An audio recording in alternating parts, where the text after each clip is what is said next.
instead of looking at it through the shame, what if we actually looked at it and said the self-sabotage is serving you? There is a subconscious element to it that is actually protecting you from something. You could read all the books, you could work with all the coaches and all the therapists and all the things, and information is never going to teach you as much as actual lived experience. Because if you don't put it out there, then you don't have to experience the feeling of rejection when it doesn't do well. You got to face that. Because if I let someone see me all the way, then there's the massive vulnerability of what if it's not enough? And that's powerful. Embodied CEOs don't chase trends. They pave the way. They lead from within, moved by purpose, unshaken by noise. When you are the source, you do not need permission. Hello, my friends. Welcome back to the podcast. I hope you guys are having a good week. I'm counting down my days until my surprise trip. If you know, you know. I shared in the last episode, watch my social media next week because I'm going somewhere with my content manager and I have no idea where I'm going and what we're doing, and I'll be off my phone for 48 hours. So it's going to be a fun experience. Last podcast episode, I did a more very marketing, very business specific. So I figured this one, I want to do a little bit more of just a chat and share a couple of things. Sometimes I have ideas that are like not a full podcast episode, but they're really good points and things that I'm learning or researching or having conversations with people, but it's like not a full point. So that's what we're going to do in today's podcast. And there's one specific thing I want to talk about because I have been, I guess, led to really look into this and kind of not research it, but like deepen my understanding around this over the last week. I do a lot of reading and just reflection right now. And it's around the concept of self-sabotage.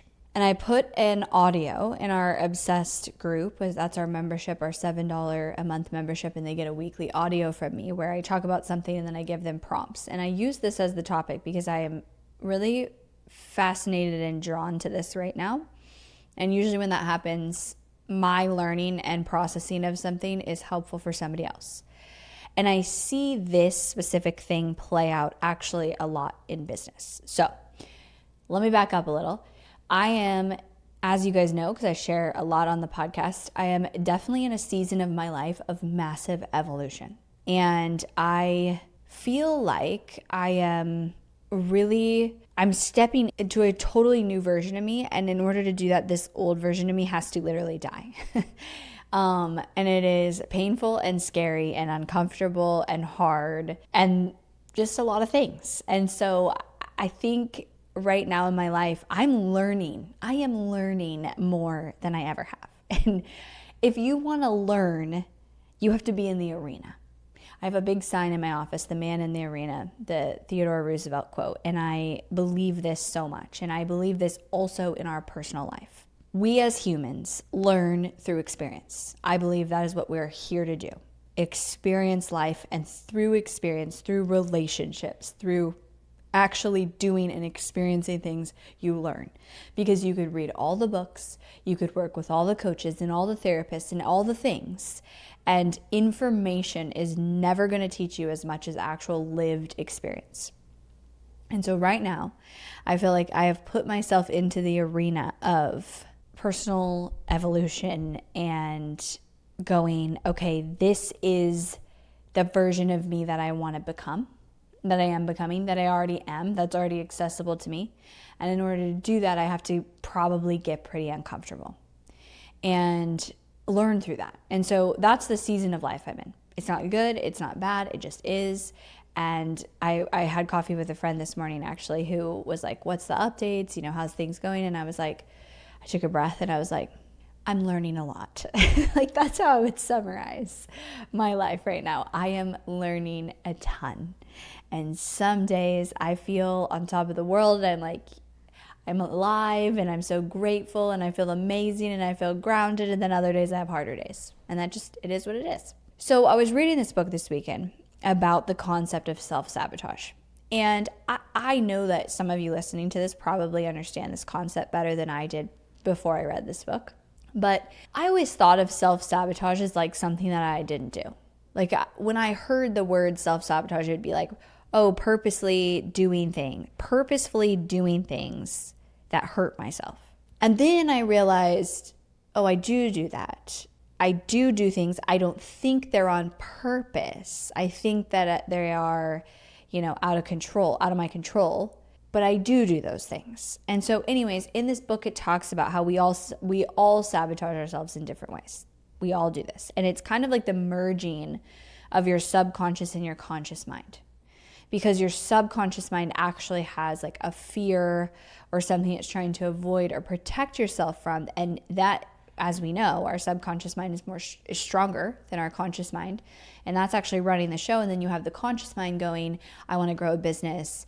I want to be this person. I want to work out. I want to take care of my body. I want to have these relationships. I want to put myself out there. I want to create content. But no matter how hard you try to do the thing, you don't do it because you actually sabotage it. And we typically in these situations try to willpower our way through, right? We try to force ourselves through logic to say, do this thing, be that person. And so a lot of times, this is where I see this play out. It comes up a lot in people trying to be healthy, losing weight, eating healthy, exercising, right? We know we should do it. And a lot of times people don't do it. I don't have that experience. I work out and eat healthy fine. But a lot of people, that is their experience with trying to be healthy. We also do this in business.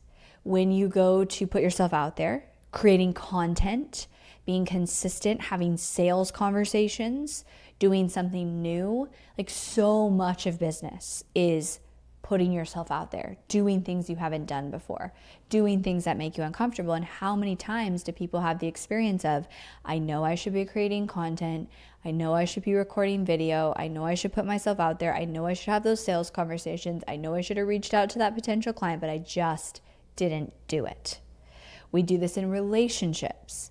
I know I should set that boundary.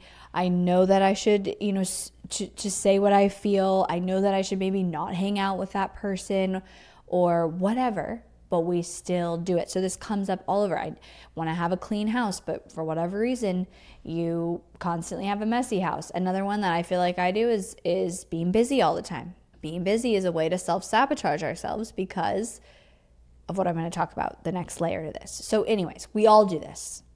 I learned that this weekend. I was like, I don't know why, but my connotation to the word self-sabotage, I was like, I don't do that.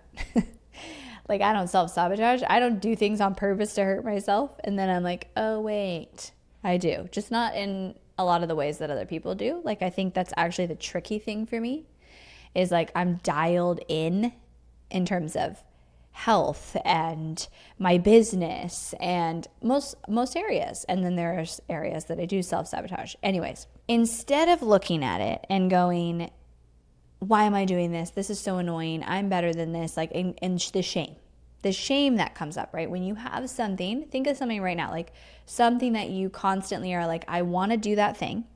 I want to be that person who does that thing. And then maybe you do it for a week or a month or a little bit, and then you go back and you go back to the old you and you go back to the old habits and you get frustrated, right? Then in that feeling is the feeling of shame. I'm not good enough. I can't do it. I'm not going to be a successful business owner. I'm not going to lose the weight, whatever. Instead of looking at it through the shame, what if we actually looked at it and said this self-sabotage is serving you? There is a subconscious element to it that is actually protecting you from something. And in order to figure out what that is, you have to understand on the other side of getting that thing, losing the weight, business visibility, business success, money, a healthy relationship. On the other side of that, what is the risk? What does it mean? What is the fear? Because the self-sabotage is actually serving you. One of my mentors, Samson, he's been on this podcast. He's a good friend of mine. He will ask this question when he's working with someone, which is, you'll talk about, I'm doing this thing and I don't want to do it, or I'm feeling this way, or I'm acting this way, I'm showing up this way, whatever. And he'll say, how does it, and you position it to somebody when you're in that situation as, I don't want to be doing it. That's not me. I don't want to be doing it. I don't want to be showing up that way. Whatever. And then he'll ask, how is it serving you? Because the reality is humans us human beings in general, we really don't do what we don't want to do. Like, we might tell ourselves that we're doing something we don't want to do, but deep down, like, if we don't want to do something, if it's not in our best interest, we're kind of wired that way, we don't do it. So if we are doing something that we think consciously we don't want to do, there's a deeper piece that we actually do want to do it.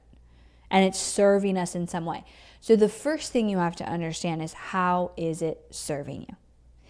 So for me, I was like, okay, well, there's these things that I do that I keep telling myself I don't want to do them. So an example could be I scroll Instagram, or there are some areas of my life that I stay in indecision and I tell myself I don't want to do that.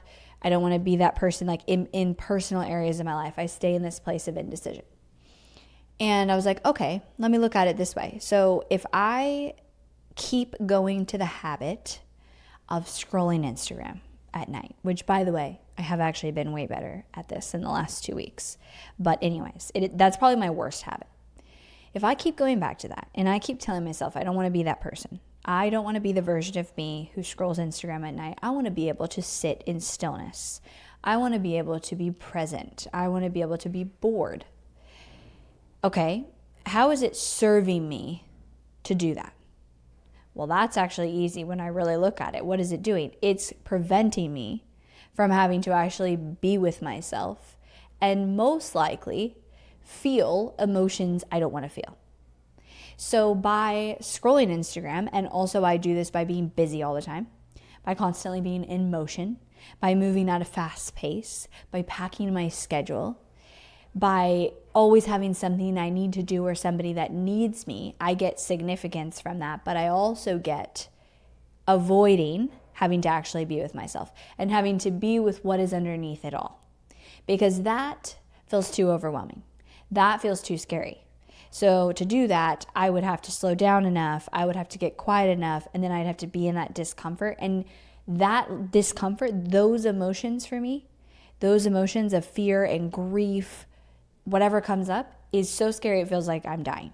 So instead of having to feel that, I've created a very great tactic that, and here's the crazy part, this is where it gets like so, I don't know, like we're just so intelligent, because it actually creates a lot of success. The fact that I'm always busy, that I've got so much happening, I've got so much I can hold, I'm needed a lot, I'm at max capacity most of the time.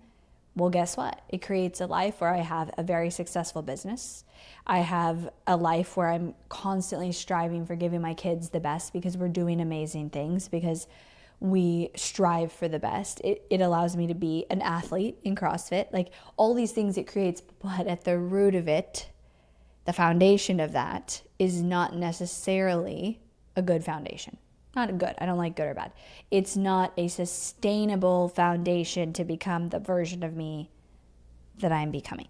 In order to become that version, I have to stop self-sabotaging myself. And the reason that it's so hard for me to not constantly have stimulation, not constantly be in intensity, is because I don't want to sit with what's underneath that. So for you guys, bring up the thing. What is the thing that you're like, I constantly, every week, like if you were to look at every single week of my journals, of my planning, it's like, this is the area I could do better. I could be more present. I could be on my phone less. I could be not scrolling at all. If it was up to me, if I was in my prime, I wouldn't scroll at all. Like, that would be the best version of me, the highest version of me. Every week, that is something that I feel I could do better with. And some weeks I do better, right? But I seem to always kind of fall back into a place of being really busy, moving really fast, maxing out my schedule, having too much on my plate, scrolling. And I only scroll at night, because guess what? All day long I'm busy. Once my kids go to bed, now, I have to be with myself. So I've developed that skill of avoiding it. And so when I sat there and asked myself, and I said, then there's the other area of my life, the area where there are some parts, mostly in relationships, and I'm not just talking about intimate relationships, friendships too, where I will avoid decisions. I'll avoid saying no to someone. I will leave a message unread to say no to going to a dinner or going to a party because I don't want to say that. I don't want to disappoint someone. Instead of just do it and disappoint them, I will do those things. I will stay in indecision. I do this with like going on a trip or committing to something with a friend. It's like I will stay in indecision when I am the most decisive person when it comes to business and what I want. Okay, and I was like, okay, so why am I doing that? Because if I stay in indecision, I don't have to actually deal with the response. I'm avoiding it, right? If I stay in indecision, if I stay in this like in-between place where I haven't said yes, I haven't said no, I don't have to deal with the response. We are very intelligent. We are very tricky. So what is the thing that you continue to put on your list? It's like, I could do this better. And so for some of you, this is creating content. This is putting yourself out there. This is launching the business. This is launching the new offer. This is doing something that you continually know you want to do it. You know it's in alignment with you. You know it is what the highest and best version of you wants, but you keep not doing it. And logically, the willpower, because I'll tell you, I have a lot of willpower. Most things, 90% of the things, I can get myself to do through willpower. Working out, eating, like I can cut sugar, no problems with any of that. Very few things, willpower does not get me there. And that's very frustrating for me because I'm like, come on, What are those things? And then instead of getting upset about those things, ask yourself, why am I doing it? How is it actually serving me? If it was a positive thing, how is it serving me? And when you get that answer and you figure out why you're self-sabotaging yourself. And the book is The Mountain Is You by Brianna West, West. So I want to give her credit. I love her work so much. But she talks about how self-sabotage is the subconscious and the conscious mind basically colliding. I'm not saying that how she said it, but that was my interpretation of it. And it makes so much sense to me now. I'm like, yes, like this, because I can't willpower my subconscious mind. And that is the problem. Not the problem. That is the opportunity. So then decide, okay, how is it serving me? Then look that in the face. So if I look at, okay, the reason I'm doing these things, the reason I overpack my schedule, the reason all those things are happening, and the reason I have the habit of scrolling that I get better at and then I go back to, if it's because I'm avoiding sitting with myself, then I need to intentionally sit with myself and that should get better. But I can't just like overhaul it, in a 180 overnight. I've got to do something small. Because how do we prove to ourselves that it's not actually scary or we're going to die if we do that is through little pieces of proof and evidence. Meaning, in the moment that I'm in the line at the grocery store, I'm driving in my car, or the moment I notice myself getting triggered in a relationship situation, and I, in that micro moment, catch myself going, I'm going to go check my phone. I'm going to go reply to text messages. I'm going to go help somebody else. I'm going to go be needed over here. Instead of doing that for just 3 minutes, can I just feel what's really there? Because I think, let you know, this is the conclusion I've come to, is the more that I can do that in little tiny 3-minute, 5-minute little moments, I will build evidence that I'm not going to die if I do that, which is what my nervous system thinks, and I will then solve the root of it. So it's, how is it serving you? What is it protecting you from? And then that thing it's protecting you from, you have to build actual experience and evidence. You have to be in the arena. You cannot think your way through this and prove to yourself you're safe even when you do that thing. So if for you, the self-sabotage is not putting yourself out there, because I think that is a lot of business owners. If it's not putting yourself out there, then ask yourself, how does that protect me? Likely by not putting yourself out there, by not creating the content, by not posting it.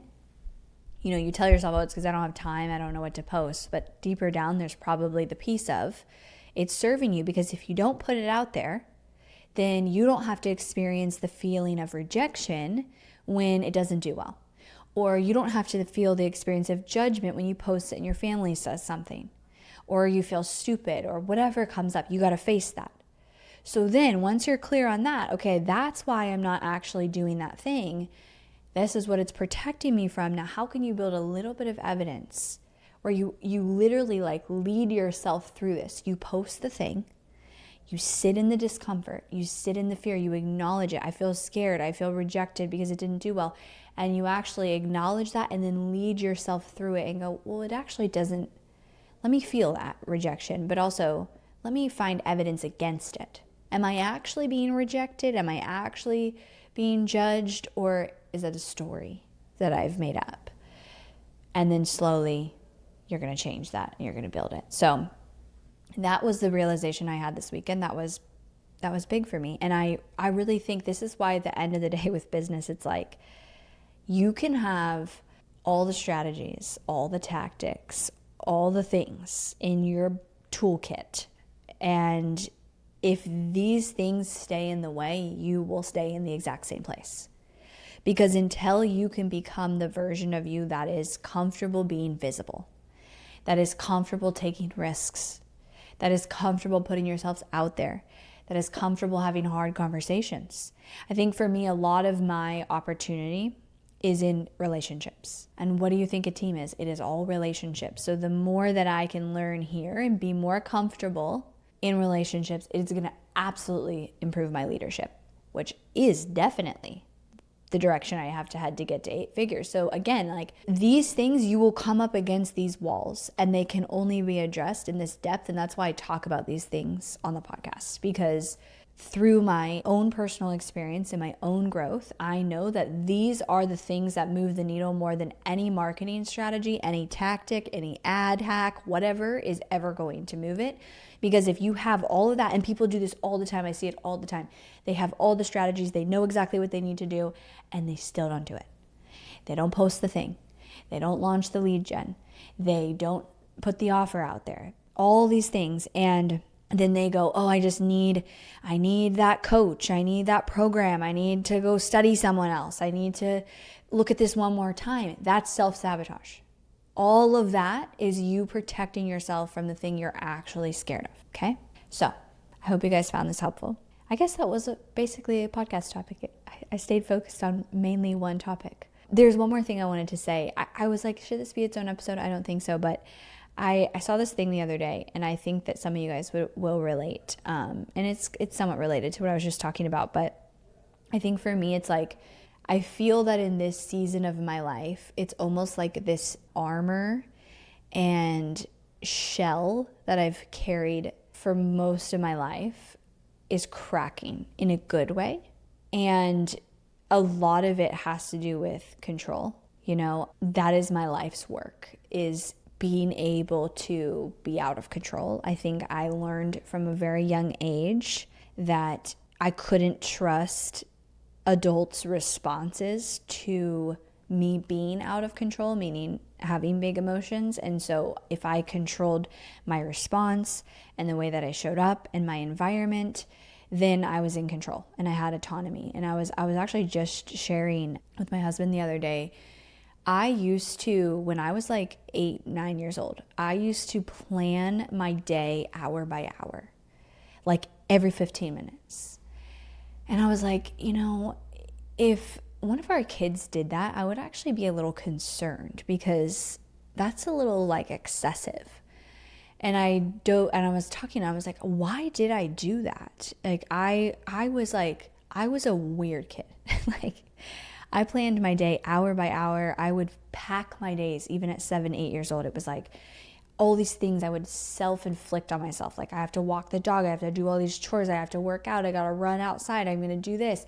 I would pack my days, and then I would plan it in every 15-minute chunks. And I was like, I wasn't being a kid. And what's crazy is that got a lot of praise, right? Imagine like my parents telling my friends' parents that, and they're like, wow, that's amazing. Like our kids don't do all that, you know? So that level of like productivity that I had got praised. But anyways, I think that at a young age, what that was me controlling. I was controlling my day. I was creating the autonomy I wanted because for whatever reason, I didn't feel like I had it. And that was a real, like, I was trying to control every minute. Now, as I became an adult, I don't need to do that anymore because I'm in charge of my entire schedule, right? But I'm still always in control. So this armor and tight grip that I have on life, I am very slowly, because it is slow, letting it go.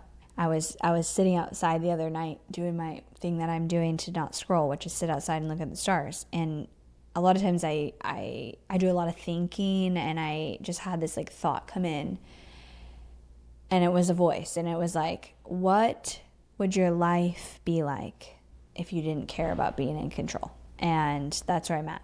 The other thing, when I started this sentence, I saw this video the other day, and it said, admired by everyone, but truly seen by no one. And I thought about that for a week. Admired by everyone and truly seen by no one. And I think that is something so many entrepreneurs feel.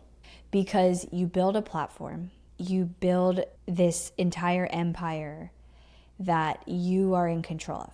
You're in control of what people see, what they don't see, and I try to be authentic, but there's still an element of control in it, right? Like, and you're admired, and people look up to you, and you have all these, messages that you get, and you feel like almost an emptiness from it, because it's like, not that anyone in my personal life, not that my family, not that anyone is doing anything wrong. It's because I do not know how to let somebody actually see me. And so admired by everyone, truly seen by no one. That's what I'm undoing. Because that is the most empty feeling I think I have ever experienced. And it is not someone else's fault. It's not someone else who's not seeing me. I don't let people get that intimately close. And it's like, it's just a weird thing when you have a platform and you're like, don't you feel, so much love and support? And it's like, it's not the same, because there's still a protection. There's still the self-sabotage. Because if I let someone see me all the way, then there's the massive vulnerability of what if it's not enough? And that's powerful. So I saw that on a video. I saw it was someone's post, and it was like calling out basically women like me. I was like, that's me. But that has stuck with me for a week, because I'm like, that is it. All right, you guys. I hope this episode helped, gave you something to think about. I love this stuff. I'm always growing. Life and business is the greatest personal development journey you could ever go on. And I am so grateful, and I am in the arena, and the 6 months, 12 months from now, me is not even going to recognize this one today. So, all right, guys, I'll talk to you next week.